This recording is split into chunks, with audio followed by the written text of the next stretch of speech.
Selamat malam, Shalom. Shalom bagi jemaat Tuhan yang berada di tempat ini maupun di rumah dimanapun kita berada pada saat ini.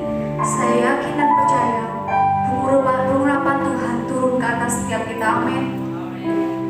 Mari kita satu dalam doa.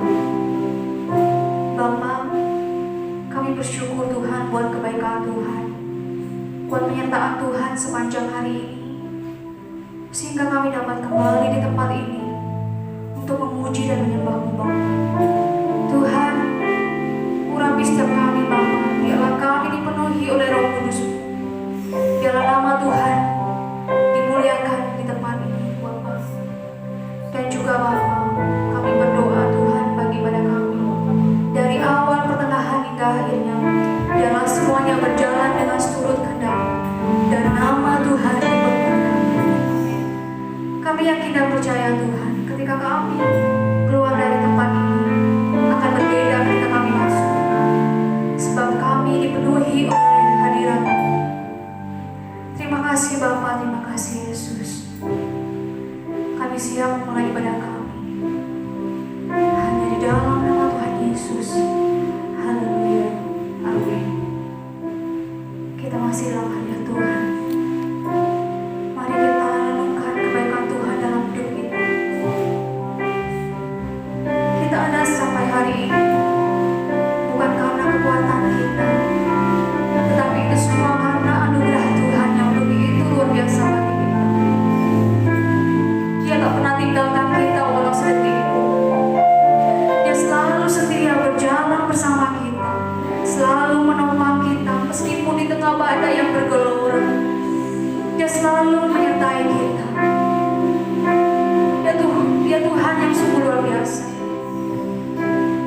Dia Allah yang penuh kasih, penuh sayang. Dia sangat mencintai kita.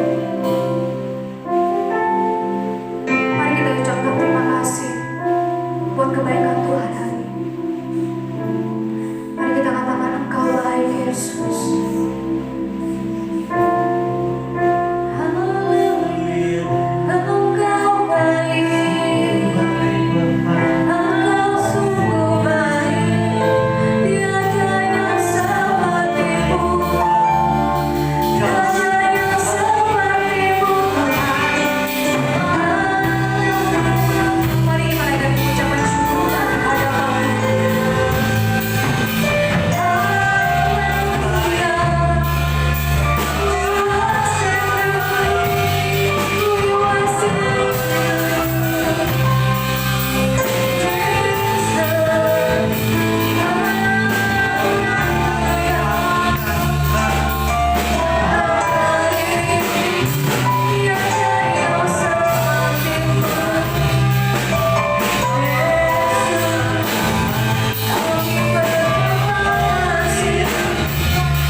Bersama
merenungkan kebenaran firman.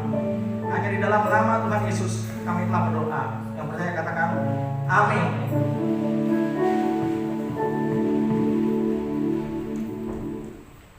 Selamat malam Bapak Ibu dan saudara-saudari sekalian yang di tempat ini juga yang ada di rumah.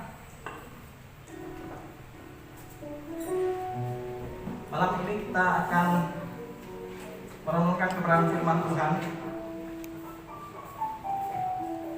yang diambil dari 1 Korintus pasal 12 ayat 12 sampai 31. Bapak Ibu, saudara sekalian, pada saat Anda menerima Yesus sebagai Tuhan dan Juru Selamat, Roh Allah itu sudah tinggal di dalam hati Bapak, Ibu, dan saudara sekalian. Kemudian apa yang harus dilakukan selanjutnya? Apakah kita tidak melakukan sesuatu yang disampaikan oleh Tuhan? Tetap kita tidur saja di rumah? Kita dikatakan bahwa raja-raja dan nabi-nabi itu mendambakan harta dalam bejana tanah liat, yaitu adalah Roh Kudus yang ditempatkan di dalam diri kita. Orang-orang percaya sudah menerima Roh Kudus yang tinggal di dalam hatinya. Nah, itu untuk apa? Nah, kita buka di dalam 1 Korintus pasal 12 ayat 12 sampai 31. Kalau sudah menemukan, katakan amin. Ya, kedengaran di sini juga di rumah ya.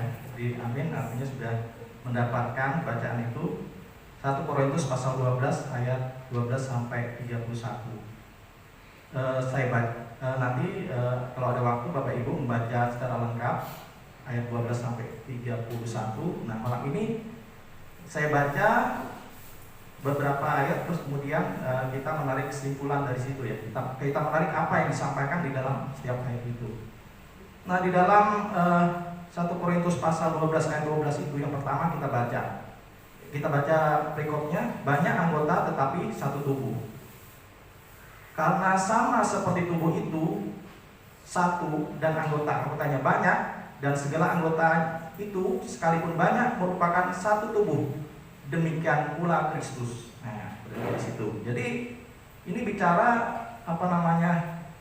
dalam ayat ini, di dalam ayat 1, saya baca jadi satu-satu kita bahas. Bicara tentang anggota tubuh Kristus itu serupa dengan anggota dari tubuh kita, dari tubuh kita. Jadi kita punya kepala, punya tangan, punya mata, hidung, mulut, punya kaki, punya punya alis. Nah, semuanya itu merupakan anggota dari tubuh kita. Nah, seperti itu juga tubuh Kristus itu terdiri dari banyak anggota, jadi anggota-anggota. Nah, kita jadi sebagai anak Tuhan, kita sudah terima Yesus sebagai Tuhan dan Juru Selamat. Roh Kudus sudah ditempatkan dalam hati kita. Nah, kita hendaknya malam ini kita dengan baca ini kita menyadari bahwa kita merupakan bagian dari anggota tubuh Kristus. Bukan hanya di sini, bukan hanya di gereja GBI, tapi kita merupakan anggota tubuh Kristus yang ada di dunia ini. Jadi kita adalah gereja kita bagian dari gereja-gereja yang lain. Gereja Kristus, tubuh Kristus. Jadi tubuh Kristus itu melingkupi seluruh dunia. Jadi kita mungkin di dalam di rumah ataupun di tempat ini mungkin ada yang tidak menyadari atau belum menyadari bahwa kita merupakan bagian dari keseluruhan. Jadi kita bagian dari tubuh Kristus, terhubung satu sama lain oleh. Nah, kita baca di dalam ayat yang kedua, sebab dalam satu roh kita semua, baik orang Yahudi maupun orang Yunani, baik budak maupun orang merdeka, telah dibaptis menjadi satu tubuh, dan kita semua diberi minum dari satu roh. Jadi kita adalah tubuh Kristus yang dibaptis, ya artinya kita kita mati atas dunia dan kita dibangkitkan bersama Kristus, hidup bersama Kristus. Kemudian kita mendapatkan minuman, diberi minum dari satu roh, yaitu kita diurapi, diberi kemampuan untuk menjadi anggota dari tubuh Kristus.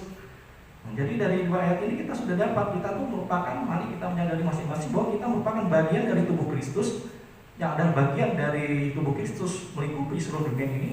Nah, secara khusus di dalam gereja ini, Bapak Ibu di rumah, saudara-saudari, di tempat ini adalah bagian dari tubuh Kristus yang dalam yang terkecil di tempat ini adalah gereja ini, jadi bagian dari gereja ini.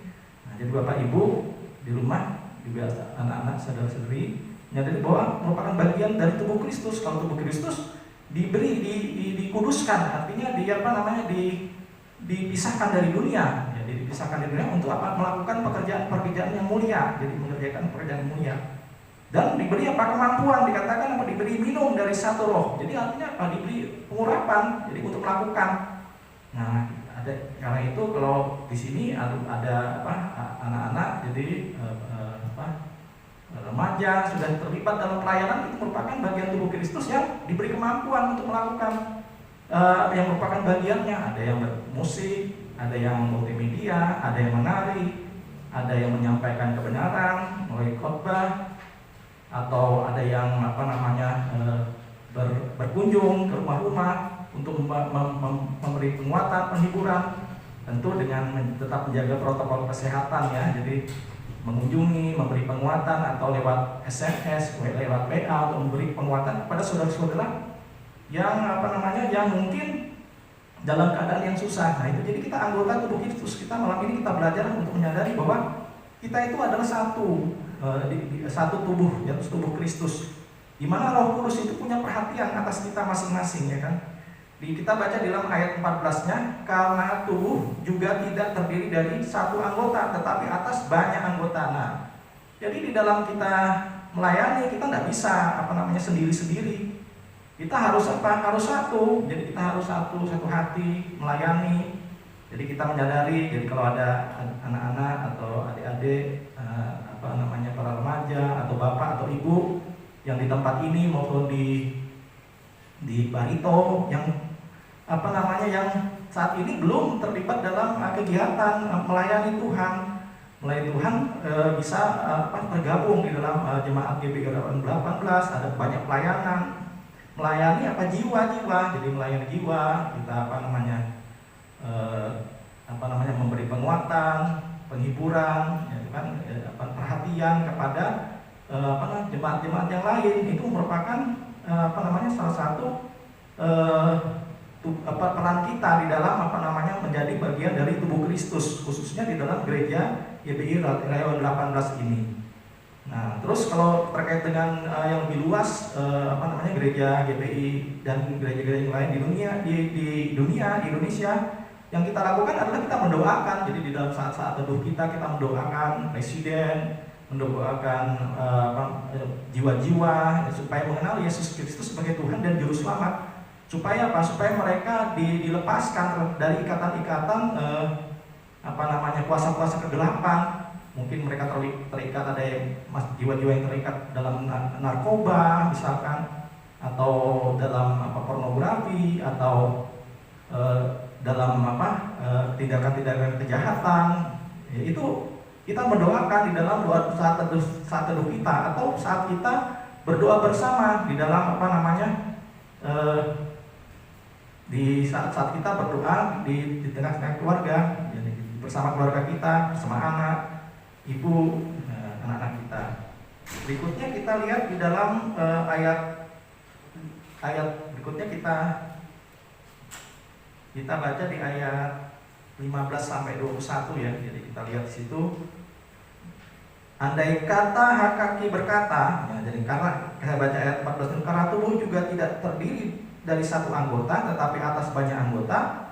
Andai kata kaki berkata, karena aku bukan tangan, aku tidak termasuk tubuh. Jadi benarkah ia tidak termasuk tubuh? Maksudnya tangan kaki itu ngomong kayak gitu. Apakah dia tidak termasuk tubuh? Ya kan? Dan andai kata telinga berkata, karena aku bukan mata, aku tidak termasuk tubuh. Jadi benarkah ia tidak termasuk tubuh? Nah, ini telinga juga ya. Karena aku bukan mata, aku tidak termasuk tubuh. Andai kata tubuh seluruhnya adalah mata, di manakah pendengaran? Andai kata seluruhnya adalah telinga, di manakah penciuman? Nah itu. Jadi, tetapi Allah telah memberikan kepada anggota masing-masing secara khusus suatu tempat pada tubuh seperti yang dikehendakinya. Andai kata semuanya adalah satu anggota, di manakah tubuh? Memang ada banyak anggota tetapi hanya satu tubuh. Jadi mata tidak dapat berkata kepada tangan, aku tidak membutuhkan engkau, dan kepada kepala tidak dapat berkata kepada kaki, aku tidak membutuhkan engkau. Nah, dari ayat 15 sampai 21 ini kita mendapatkan bahwa kita harus sadar ya bahwa kita itu memiliki tugas yang sudah ditetapkan oleh Tuhan masing-masing. Jadi pada saat kita dimenangkan, misal kita kita dimenangkan, maksudnya kita menerima Yesus sebagai Tuhan dan Juru Selamat tadi, kita kemudian diberi roh yang baru, kita sebagai anggota, kemudian anggota dari tubuh Kristus itu Tuhan sudah tahu kita tugasnya apa, kita ditempatkan sebagai apa gitu kan. Jadi diberi kemampuan untuk melakukan. Nah, seperti saya juga terlibat di dalam di jemaat itu pertama sebagai usher ya, jadi di usher, jadi sebagai penerima tamu ya. Jadi tugas dari usher itu adalah memberikan senyuman ya, senyuman yang menyejukkan bagi bagi jemaat yang hadir, sehingga mereka merasa diterima ya, jadi diterima. Terus kemudian mengarahkan untuk ke tempat duduk. Nah, terkait dengan senyuman itu memang itu merupakan salah satu tugas ya sebagai anggota jemaat saya yang pertama yang saya alami. Itu merupakan tugas yang berat bagi saya. Jadi saya ingat waktu KKN waktu saya KKN waktu S1, tugas yang berat yang saya alami itu adalah apa? Itu memberikan senyuman ya. Jadi sebagai sejak kecil kan saya pendiam ya, pendiam juga senyum itu susah ya. Saya lihat ayah saya juga senyumnya susah ya, mahal. Susah gitu untuk senyum itu. Jadi waktu saya KKN itu ya di daerah Dieng, Jawa Tengah ya. Itu pertama kali yang harus kita punya itu adalah sebagai mahasiswa KKN itu, kuliah kerja nyata itu adalah memberikan senyuman kepada orang yang ditemui. Nah, bagi saya itu paling berat dalam hidup saya. Waduh, saya menderita waktu KKN itu. Penderitaan saya adalah memberikan senyuman kepada penduduk ya, jadi penduduk desa. Tapi ternyata selama 3 bulan itu berhasil. Jadi saya terbentuk. Jadi saya bisa memberikan senyuman. Pertama senyumnya rasanya hampa, tapi akhirnya bisa saya tersenyum gitu aja. Kuncinya di hati ya. Begitu kita menerima orang lain, kita mencoba perhatian pada orang, pada saat itulah senyuman itu keluar gitu. Waduh, saya rasanya senang sekali. Jadi bagi saya itu bukan kegiatan KKN itu yang membuat saya menderita. Waktu KKN itu tugas yang saya program yang saya buat itu adalah pengerasan jalan ya. Jadi pengerasan jalan. Jadi itu berhasil saya, jadi program yang saya lakukan berhasil dapat menggerakkan penduduk desa untuk mendapatkan dana dari perusahaan-perusahaan di daerah situ yang bisa memberikan bantuan batu-batu. Jadi dengan membuat proposal kemudian berhasil. Jadi berhasil, tidak susah ya. Waktu saya KKN itu program saya itu berhasil, termasuk sukses karena itu dapat A untuk KKN. Tapi yang paling berat yang saya rasakan adalah senyuman tadi. Jadi memberikan senyuman itu saya berlatih selama 3 bulan, senyum kepada kepala dukuh, kepala kampung, senyuman kepada pemilik rumah, senyuman kepada teman-teman itu jadi saya pikir saya dapat A itu senyumannya lah yang dapat A itu. Jadi itu yang saya pikir gitu. Nah, kembali tadi itulah kemudian saya dapat tugas sebagai anggota dari tubuh Kristus itu adalah sebagai usher itu adalah memberikan senyuman ya, senyuman selamat datang. Berat juga, tapi sudah lebih ringan. Karena apa? Karena sudah pengalaman waktu KKN ya, jadi ada masih sedikit-sedikit nampaknya agak berat. Karena kan senyum KKN itu beda dengan senyum pada saat menjemput jemaat. Jadi senyum harus senyum yang lebih tulus ya. Jadi senyum senyum penuh dengan dengan berkat Roh Kudus ya. Jadi ya karena itu agak berbeda. Kalau senyum KKN kan senyum supaya dinilai oleh kepala dukuh itu bagus, kemudian dapat nilai A gitu.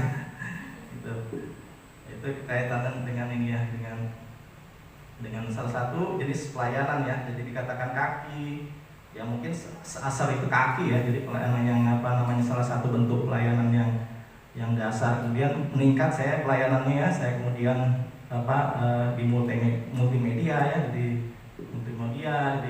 Jadi masing-masing kita itu ada pelayanan. Jadi Bapak Ibu, saudara-saudari sekalian, pelayanan bentuk apapun harus disyukuri, karena memang Tuhan itu sudah memanggil kita untuk penempatan kita pada suatu tugas tertentu. Pasti kita diberi kemampuan, diberi kemampuan yaitu urapan tadi untuk melakukannya. Karena itu senyuman saya itu tentu mungkin tentu pasti berbeda dengan senyuman saya waktu KKN. Karena saya ditunjuk menjadi aser, berarti saya diberi kemampuan untuk tersenyum yang dapat mempengaruhi, membuat orang kemudian bisa jadi pada saat saya tersenyum itu ada urapan mengalir sehingga sehingga kuasa-kuasa kegelapan yang melingkupi orang itu akan pergi, kabur, dalam istilahnya kabur gitu ya. Jadi seperti itu. Jadi tapi kalau waktu KKN tidak ada kuasa urapan yang diberikan, kan itu bedanya antara senyum pada saat KKN dan senyum pada saat menjadi aser. Jadi pada saat, jadi karena itu Bapak Ibu saudara-saudari sekalian, seandainya Anda diberikan pelayanan aser, jangan memandang rendah. Itu pelayanan yang luar biasa gitu, pelayanan di mana Anda diberi pengurapan sehingga Anda begitu Anda bersalaman bisa jadi rontok semua kuasa kegelapan. Jadi kalau saat Anda sedikit saya cerita tentang bagaimana kuasa kegelapan, kuasa itu bisa mengalir ya. Jadi waktu pertama kali saya itu kan dulu terlibat di dunia mistik, kemudian suatu ketika saya datang ke jemaat ya, ke gereja itu. Jadi di gereja itu kemudian saya didoakan, jatuh, kemudian didoakan, kemudian lepas semua rohnya ya, setelah 3 hari dilayani saya akhirnya bebas ya. Nah kemudian saya itu didoakan, biasanya kalau didoakan kadang-kadang oleh yang mendoakan ya, jadi dipeluk begitu ya. Tapi itu kan laki-laki sama laki-laki yang mendoakan gitu saya itu. Nah pada saat dia memeluk saya itu saya merasakan adanya aliran kuasa ya, jadi semacam hawa gitu ya. Kalau kita di AC ini kan dekat AC ada hawa keluar gitu ya. Itu saya merasakan ada hawa dingin yang keluar dari dalam dirinya itu masuk ke dalam diri saya. Jadi saya bingung pertama kali ini apa. Karena waktu saya masih ikut namanya mistik gitu ya, tenaga dalam itu hawa yang keluar juga hawa dingin gitu. Jadi hawa keluar dari dalam diri, keluar hawa dingin itu. Tapi itu tenaga dalam untuk apa, supaya tahan pukul ya gitu. Tadi pada saat saya dilepaskan itu kan sudah tidak ada lagi kuasa kegelapan itu. Tapi saya bingung kenapa kok orang yang mendoakan itu ada keluar kuasa. Kemudian saya berpikir itu kuasa itu adalah urapan ya. Jadi urapan itu bisa ditiru iblis ya. Jadi ada namanya pengurapan. Jadi seperti hawa AC ini urapan itu. Ada kadang-kadang ada juga yang hangat ya, hangat. Jadi waktu itu, jadi pada saat Bapak Ibu menjadi aser pada saat Bapak Ibu rajin doa pujian penyembahan, pada saat Bapak Ibu ditugaskan sebagai aser, pada saat Bapak Ibu bersalaman, kemudian itu pasti ya. Jadi saya yakin itu kuasa dari Roh Kudus itu akan mengalir melalui tangan itu, akan menghancurkan kuasa-kuasa kegelapan yang mengikat orang yang datang itu. Nah karena itu penting sekali aser itu ya. Jadi aser itu ya harus, ataupun yang yang memainkan alat musik ya. Jadi pada saat saya didoakan itu kan saya merasakan orang yang berdoa itu ada kuasa yang menyambar ya. Jadi Bapak Ibu kalau berdoa ya sungguh-sungguh supaya ada kuasa yang menyambar. Itu waktu itu saya belum bertobat, itu saya masih mistik itu. Saya mengalami bagaimana kuasa orang yang berdoa tadi, dia tuh tidak kedengaran suaranya, tapi seperti komat kamit, entah dia berbahasa roh atau berdoa biasa, itu menyambar ke saya gitu, menyambar seperti kilatan itu membuat saya lumpuh gitu ya, lumpuh sesaat ya. Jadi tenaga dalamnya jadi tidak berfungsi ya. Nah itu jadi itu kuasa ya. Jadi pada saat Bapak Ibu sebagai anggota tubuh Kristus ini masuk ke dalam pelayanan, maka akan terjadi aliran kuasa itu. Jadi aliran kuasa dikatakan diberi minum dari satu roh. Jadi roh yang sama itu yang akan bekerja gitu, Itu. Jadi di dalam ayat 15-21 ini kita sudah ditetapkan Tuhan untuk melayani, saling melayani ya. Jadi saling melayani. Nah, kemudian kita lihat di ayat 22-26 ya. Di situ saya bacakan ya. Melanjutkan tadi, malahan justru anggota-anggota tubuh yang nampaknya paling lemah yang paling dibutuhkan. Dan kepada 22-26, dan kepada anggota-anggota tubuh yang menurut pemandangan kita kurang terhormat, kita berikan penghormatan khusus. Dan terhadap anggota kita yang tidak elok, kita berikan perhatian khusus. Hal itu tidak dibutuhkan oleh anggota kita yang elok. Allah telah menyusun tubuh kita begitu rupa sehingga kepada anggota-anggota yang tidak mulia diberikan penghormatan khusus, supaya jangan terjadi perpecahan dalam tubuh, tetapi supaya anggota-anggota yang berbeda itu saling memperhatikan. Karena itu jika satu anggota menderita, semua anggota turut menderita. Jika satu anggota dihormati, semua anggota turut bersukacita. Nah dari sini kita malam ini kita belajar dari ayat 22 sampai 26 ini kita harus saling menghormati dan saling memperhatikan ya. Jadi kita sebagai tubuh Kristus ini kita harus harus memperhatikan lewat apa, khususnya lewat doa. Kita mendoakan ya, jadi mendoakan teman kita, mendoakan keluarga kita. Saya sedikit cerita ya, pada saat pandemi, pada saat beberapa minggu yang lalu, beberapa minggu atau bulan yang lalu ya, itu anak kami itu kan kena COVID ya, jadi COVID. Waktu itu saya berpikir, ternyata padahal rajin itu berdoa perlindungan ya, tapi ternyata COVID itu singgah juga di rumah kami. Jadi saya mulai menyadari, oh iya, tapi saya menguatkan hati saya supaya supaya jangan gentar ya, COVID singgah nggak apa-apa, karena pasti Tuhan memberikan perlindungan ya. Jadi, kemudian apa yang terjadi? Kemudian ada seorang hamba Tuhan ya. Jadi ada seorang hamba Tuhan. Kami sering ikut doa bersama ya, semacam kumpulan itu. Nah dia nelpon saya gitu, jadi dia nelpon. Dia tanya gimana keadaan. Terus dia bilang saya kok menangkap di bawah di rumah kamu tuh ada semacam awan ya. Jadi awan atau semacam kabut atau kabut ya, kabut yang jahat katanya gitu. Saya bilang kok tahu. Terus akhirnya saya ngomong, itu anak kami itu kena COVID.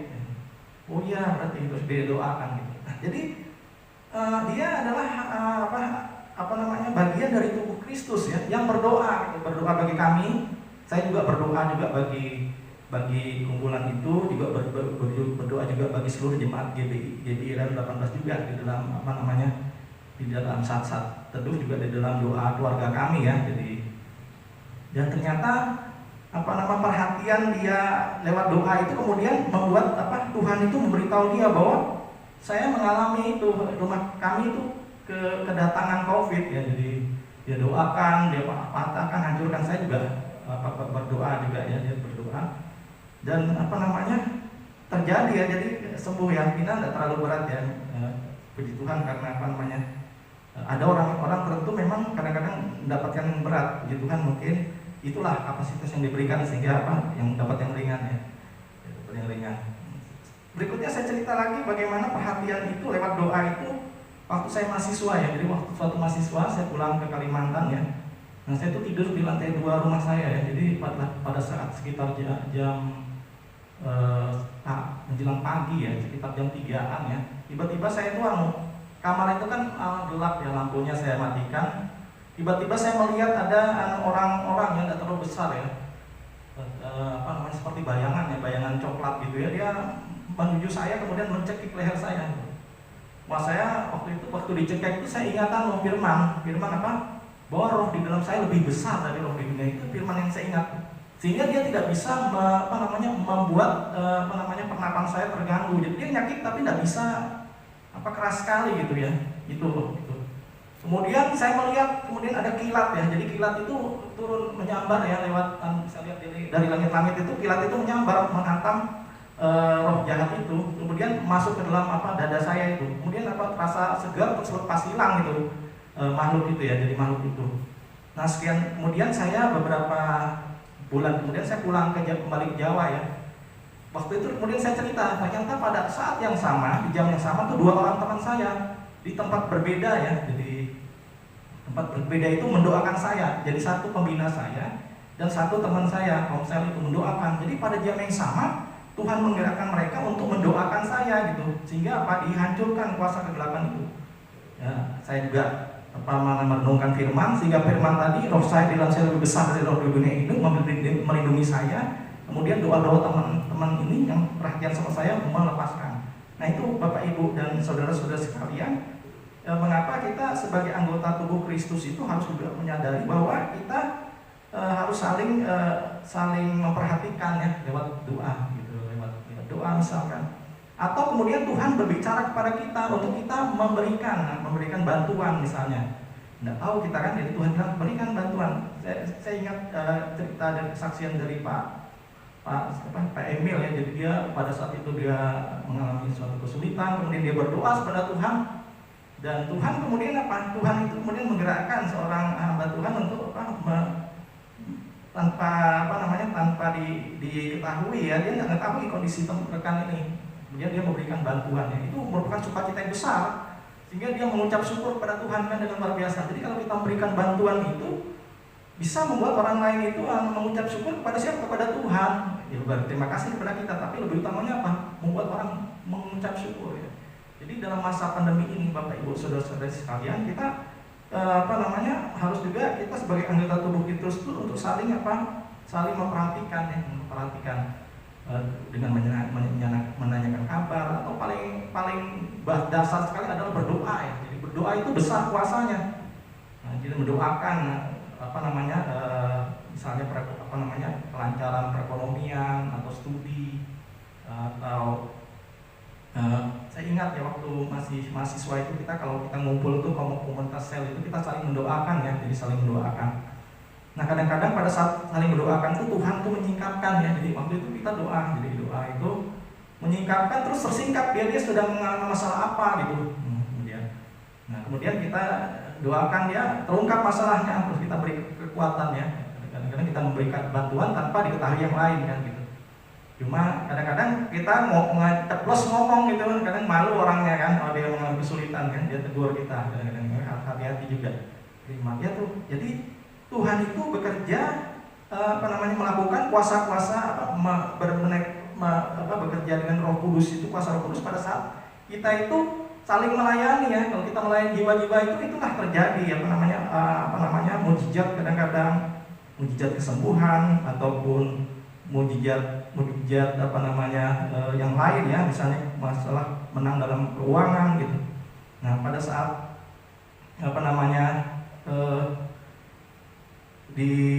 pada saat saya pernah juga mengalami yang pelayanan itu, saya bacakan dulu berikutnya ya. Jadi kita terkait dengan pelayanan ayat 27 sampai 30 ya. Saya lanjutkan ayat 27 sampai 30.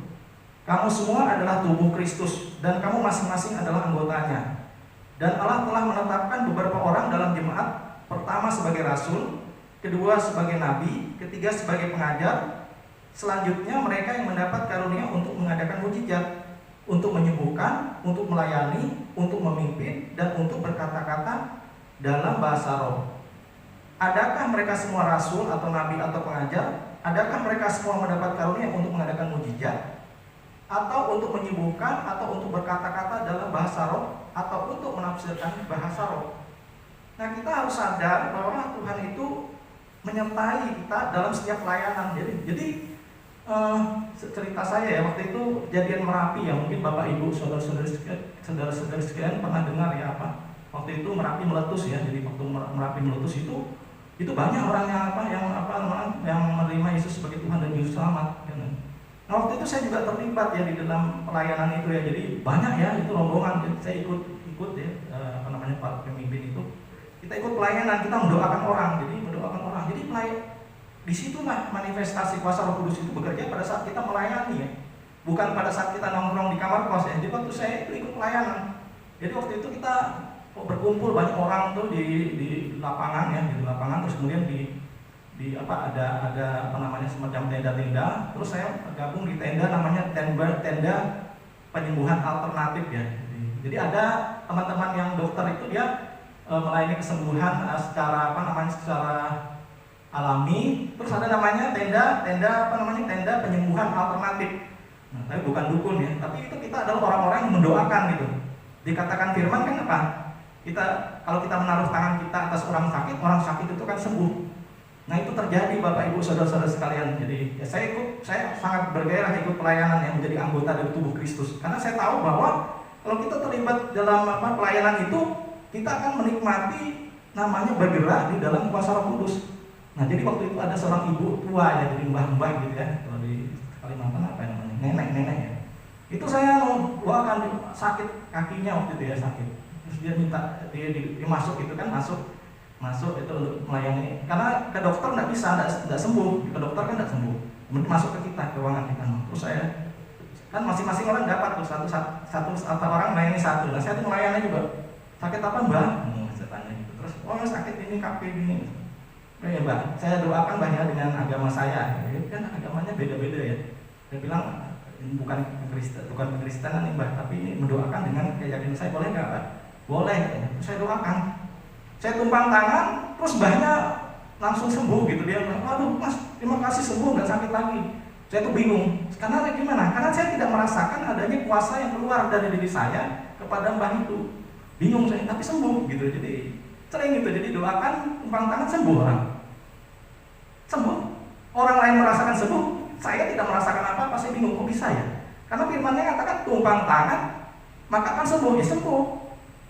Tidak menunggu. Nah, kalau waktu saya ikut tenaga dalam, itu kan apa? Kita tumpang tangan, misalnya kita salurkan tenaga dalam, gitu, keluar hawa dingin itu, tapi nggak sembuh orang. Nah, tapi ini tumpang tangan, loh nggak ada manifestasi rasa-rasa apa yang keluar dari tangan, tapi orang sembuh gitu. Ingat, firman-Nya katakan apa? Tumpang tangan pada orang sakit dan orang sakit itu sembuh. Nah, itu yang saya alami. Jadi saya alami bagaimana kuasa kesembuhan itu mengalir ya. Jadi mengalir tanpa kita tahu gitu. Itu kita bekerja di dalam apa lingkungan, di dalam apa pelayanan namanya. Bapak Ibu saudara-saudara sekalian, itu apa namanya? Jadi kalau kita mau mengalami kuasa mujizat dan yang lainnya, kita menikmati bagaimana manifestasi kuasa Roh Kudus yang kita terlibat di dalam pelayanan di dalam jemaat ya, di dalam jemaat ya. Entah sebagai asar atau sebagai penari tamborin atau pemain musik. Nah, dimana apa kuasa alat musik begitu kita mainkan dengan pengurapan itu akan menyentuh ya, akan membuat jemaat itu masuk ke dalam hadirat Tuhan ya. Jadi waktu itu saya sebagai mahasiswa duduk ya, saya rajin doa pujian penyembahan, sehingga begitu saya hadir di gereja itu saya bisa merasakan itu begitu orang berdoa sungguh-sungguh, bermain musik sungguh-sungguh, itu pengurapan Tuhan itu turun ya. Pengurapan Tuhan itu kadang-kadang rasanya sesuatu yang membuat kita bergirang, jemaat itu bergirang, mematahkan segala kuasa ikatan itu. Banyak yang manifestasi gitu ya, banyak yang yang mengalami pelepasan gitu. Nah, itu kuasa Tuhan itu akan mengalir pada saat kita melayani untuk jemaatnya. Itu dari ayat 27-30 kita belajar tentang tadi ya, Tuhan menyertai pelayanan ya setiap kita. Apapun bentuk pelayanan kita ya. Kadang-kadang pelayanan kita kita menyampaikan kebenaran firman, cerita tentang Yesus, orang sudah tersentuh hatinya, atau bisa juga tadi seperti tadi yang saya ceritakan tentang kesembuhan ya. Atau orang mengalami kelepasan ya. Jadi itu tergantung Tuhan ya, dikatakan di situ kan tergantung Tuhan. Tidak semua kita ya, jadi tidak semua kita sebagai pengajar atau rasul itu merintis suatu jemaat ya. Terus ada teman saya, jadi teman saya waktu mahasiswa itu kerjaannya ke pelosok-pelosok ya, dia mencoba memberitakan kebenaran firman ya. Itu karunia rasul ya, ada yang pengajar, ada nabi ini ada juga teman itu. Memang kadang-kadang karunia nabi itu dia bisa disingkapkan Tuhan tentang apa yang terjadi pada seseorang itu. Kamu harus bertobat karena kamu melakukan itu. Kok tahu? Nah, itu jadi kadang-kadang itu. Jadi tapi tidak semua orang ya diberi karunia itu, tergantung Tuhan ya. Jadi tergantung Tuhan. Terus ada juga yang memimpin ya, jadi seorang pemimpin. Ada juga yang katanya berkarunia dalam bahasa roh ya. Nah, terkait dengan karunia bahasa roh ini banyak sering polemik ya. Kalau kita lihat firman ini ada bahasa roh dan ada karunia menafsirkan bahasa roh. Saya ingat semasa mahasiswa itu pada saat kami kumpul itu ibadah gitu ya, sore waktu itu di Gajah Mada ya, di suatu pojokan gedung besar itu kami berkumpul berdoa pujian penyembahan. Tiba-tiba seorang teman itu berbahasa rohnya meninggi dan lain sendiri. Dan tiba-tiba saya itu diberi karunia menafsirkan. Jadi begitu dia ngomong itu, terus saya mendapatkan harus saya katakan dalam bahasa Indonesia gitu. Dia dalam bahasa roh, saya berbahasa Indonesia. Jadi saya ikut, begitu keluar satu langsung berturut ya. Jadi saya ngikutin keluar gitu. Menafsirkan. Jadi bukan pakai otak ya, tetapi nangkap terus saya langsung seperti menafsirkan. Jadi menafsirkan, tapi inti dari penafsiran yang disampaikan teman ini adalah menguatkan ya yang hadir itu. Jadi itu bisa, tapi kemudian kalau seandainya tidak terlibat di dalam kumpulan semacam itu nggak bisa ya.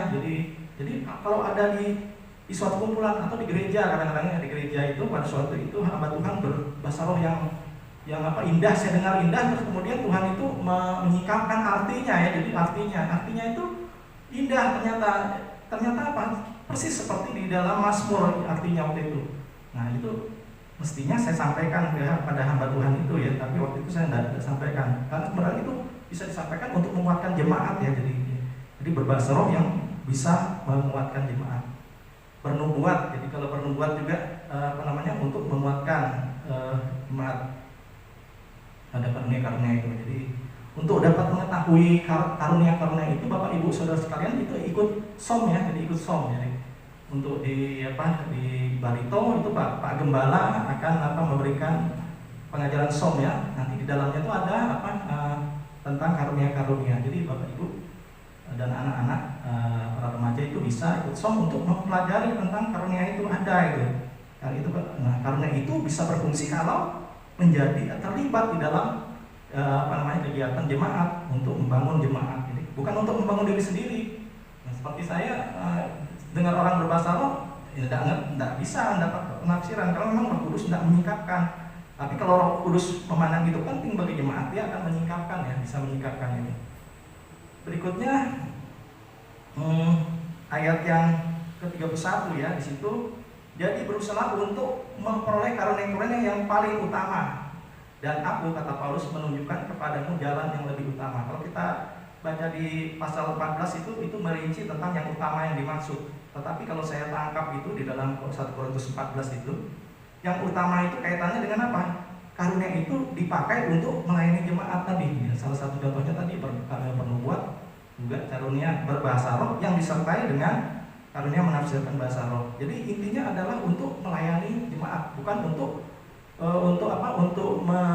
meninggikan diri ya, bukan untuk wah aku nih hebat ya bisa menafsirkan bahasa roh, bukan. Tapi untuk membangun jemaat, untuk untuk membangun jemaat, untuk menghibur dan untuk menguatkan ya, itu intinya kan. Jadi inti dari kegiatan manifestasi Roh Kudus itu adalah untuk membangun, menguatkan dan menghibur ya, bisa menyikapkan bahwa nanti akan ada orang yang datang kepada kamu untuk memberikan bantuan, misalnya disingkapkan gitu ya, misalnya.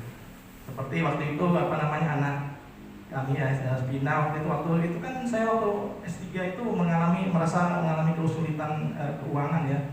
Waktu di jemaat itu kemudian Pina tuh maju didoakan, kemudian Tuhan tuh ngomong sama dia, kemudian dia datang ke saya tuh lagi duduk, saya tidak maju, terus Pina tuh ngomong, Pina itu tidak tahu masih kelas 6 SD ya, dia ngomong, Pak, Tuhan ngomong bahwa jangan khawatir akan keuangan gitu, karena Tuhan itu memelihara. Saya kaget juga, ternyata Tuhan tuh, jadi Tuhan itu bisa ngomong ya. Waktu itu saya tidak bisa dengar Tuhan, karena apa? Karena saya bergelut dengan persoalan ekonomi ya, bagaimana caranya. Akhirnya telinga saya nggak bisa mendengar Tuhan, tapi ternyata Tuhan menggunakan anak saya itu untuk menyampaikan isi hati Tuhan itu kepada saya, bahwa dia tuh memelihara tidak pernah meninggalkan. Karena itu waktu COVID hadir di rumah kami, kemudian ada seorang dosen tuh telepon, terus saya ngomong, sekarang COVID sedang mampir nih di tempat saya. Jadi saya khawatir dia datang nanti bisa ketularan ya. Jadi karena itu saya ngomong terus terang gitu. Jadi dia tidak datang, maksudnya itu kita tuh jangan khawatir ya dalam masa pandemi ini. Kalau seandainya kita di COVID mampir, itu atas izin Tuhan ya. Jadi Tuhan itu kan melindungi kita tuh. Dikatakan di sini tadi apa? Kita itu bagian ya. Kita tuh adalah kita tuh unik ya. Kita tuh khas ya bagi Tuhan itu. Karena itu kita ditempatkan di jemaat itu untuk melayani ya. Entah apapun pelayanan kita. Ada yang memasak mungkin. Nah itu memasak. Dan Tuhan menyertai kita dengan apa? Dengan kemampuan ya, diberi minum dari satu roh katanya. Artinya diberi apa? Diberi kuasa untuk dapat melakukan apa yang menjadi bagian kita. Terus kita dibaptis, dipisahkan dari dunia ini, jadi dikas kita. Kita merupakan alat-alat Bapak Ibu Saudara sekalian yang ada di tempat ini dan di rumah, menjadi alat yang indah ya, jadi perkakas yang indah di rumah Tuhan untuk melayani Raja segala raja gitu. Jadi malam ini kita belajar tentang bahwa kita itu adalah tubuh Kristus yang diberi kemampuan dan sudah dipisahkan dari dunia ini untuk melayani satu sama lain, untuk melayani jiwa-jiwa, untuk melayani jiwa-jiwa baru dan untuk menjangkau jiwa-jiwa baru. Nah, simpulannya mari kita melayani Bapak Ibu Saudara sekalian yang sudah menerima Yesus sebagai Tuhan dan Juru Selamat. Demikian benar firman yang saya sampaikan pada malam ini. Saya undang para team leader dan WL.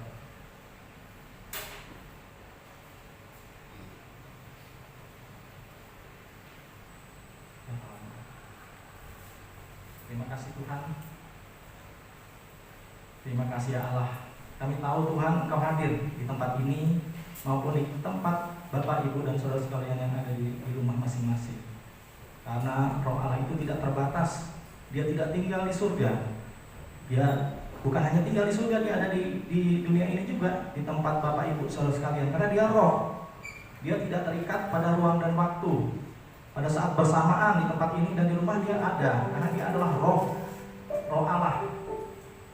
Roh itu maha hadir dimanapun dia ada. Allah kita adalah Allah Roh yang hidup.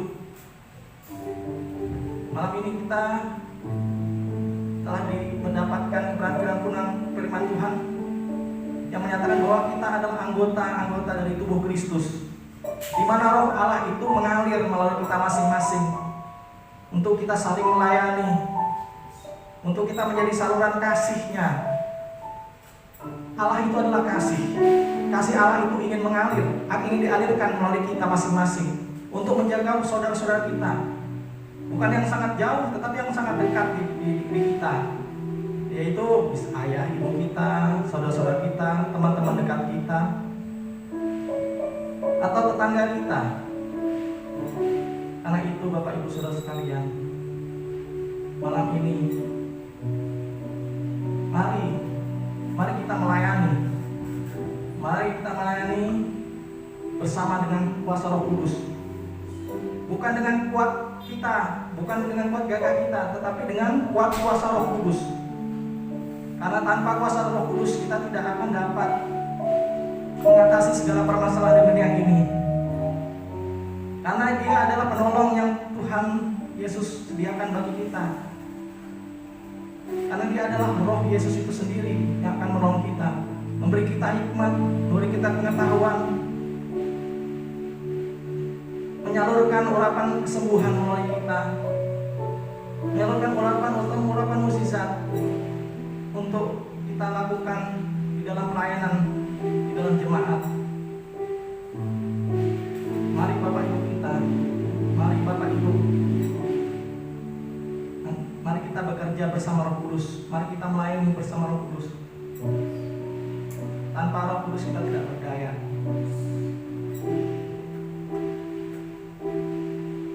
Ya Tuhan, terima kasih buat kebenaran-Mu ya Allah.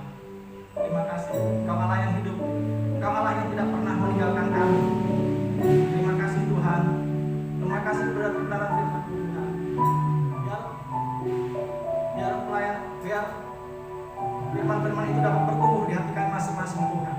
Berbicaralah ya Tuhan, buat makin kami dapat mengerti, makin kami dapat hidup di dalam kebenaran firman dan mengalami kuasa Roh Kudus Tuhan di dalam hari-hari kami, juga di dalam pelayanan kami. Hanya di dalam nama Tuhan Yesus kami berdoa. Amin.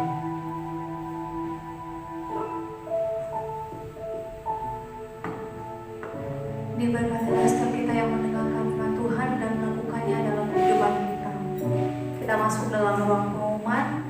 Untuk pengumuman setiap hari Kamis, yaitu Kamis malam akan diadakan ibadah doa malam seperti hari ini, yang akan dimulai pada pukul 19.30, yang akan disiarkan melalui live streaming melalui Facebook dan Instagram Gereja GWI Rayon 18, dan juga setiap hari Minggu akan dilaksanakan ibadah di tempat ini yang akan dimulai pada pukul 10.00 sampai selesai, yang akan disiarkan secara live streaming melalui Facebook dan Instagram Gereja Rayon 18. Tiba saatnya kita mau mengakhiri ibadah kita naikkan pujian kita, dimuliakan, ditinggikan.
luar biasa Tuhan.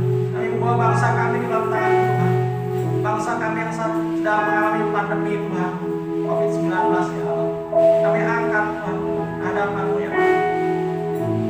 Biarlah bangsa kami ini Tuhan, saat ini mungkin banyak di masa dia Tuhan virus pandemi, virus yang sedang menjadi pandemi Tuhan. Tapi kami percaya Tuhan bahwa Engkau Allah yang melindungi bangsa kami. Kami percaya Engkau Allah yang melindungi bangsa Indonesia dan kita ini Tuhan. Dan bawa presiden kami ke dalam tangan-Mu Tuhan. Berkati ya Tuhan presiden kami Joko Widodo Tuhan. Berkati keluarganya ya Allah. Beri perlindungan ya Tuhan kepada mereka ya Tuhan, sehingga mereka terlepas, terluput dari keganasan COVID ya Tuhan, dalam nama Tuhan Yesus. Juga berkati para menterinya Tuhan, beri kesehatan ya Allah. Beri mereka hikmat Tuhan untuk dapat menjalankan menjadi tugas-tugas mereka ya Tuhan, sehingga bangsa Indonesia dapat mencapai keadalan adil dan makmur ya Tuhan, dalam nama Tuhan Yesus Kristus.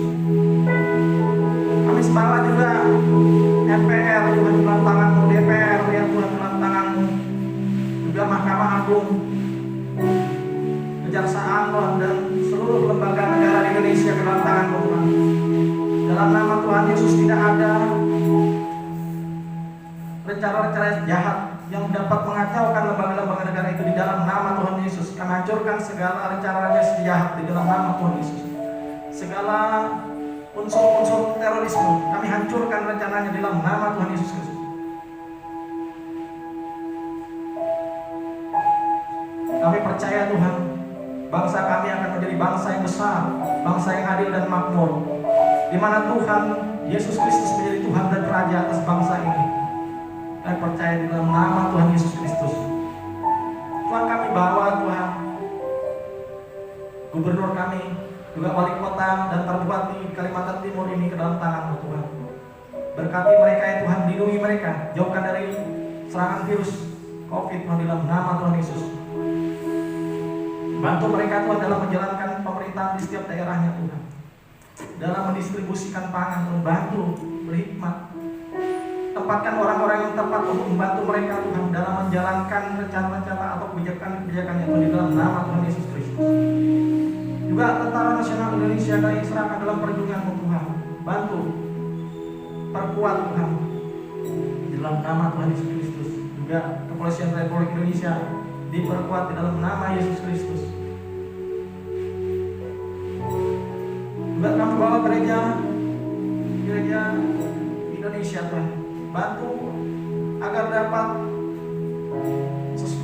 berjalan sesuai tugas dan fungsi mereka masing-masing, seperti yang Kau tetapkan Tuhan sebagai bagian dari tubuh Kristus.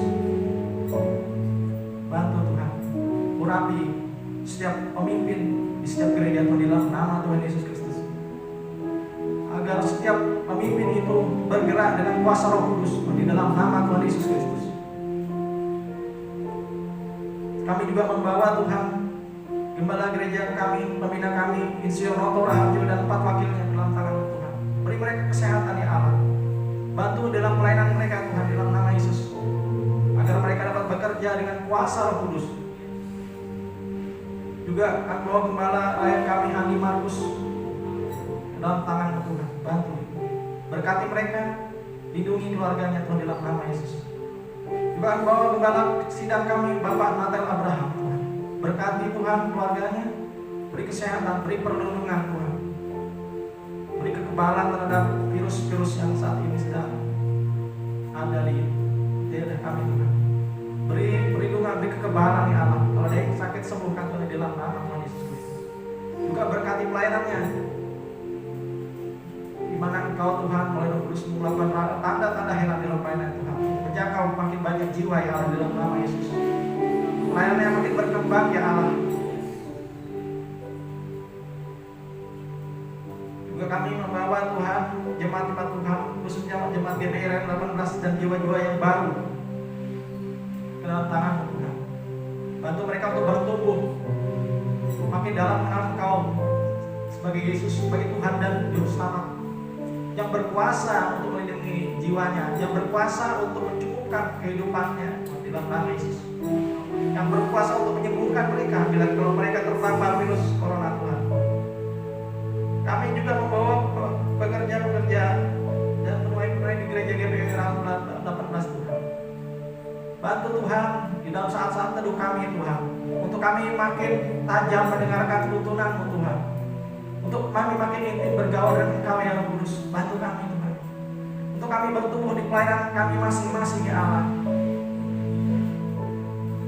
Bekerjalah melalui kami Tuhan, bahwa kami makin menjadi perkakasnya makin indah yang Kau kuduskan Tuhan, sehingga layak menarik hadirat Tuhan untuk dapat dirasakan segenap orang yang menikmati, yang mengalami pelayanan yang kami lakukan Tuhan, baik melalui musik, mulai tarian juga Tuhan, atau pelayanan mimbar itu dalam nama Tuhan Yesus, atau pelayanan memberikan perhatian ya Allah dalam nama Yesus.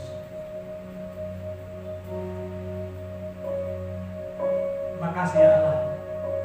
Terima kasih buat malam ini Tuhan. Terima kasih ya Allah. Terima kasih Tuhan. Terima kasih buat kehadiran-Mu ya Allah. Hanya di dalam nama Tuhan Yesus kami sudah berdoa. Amin.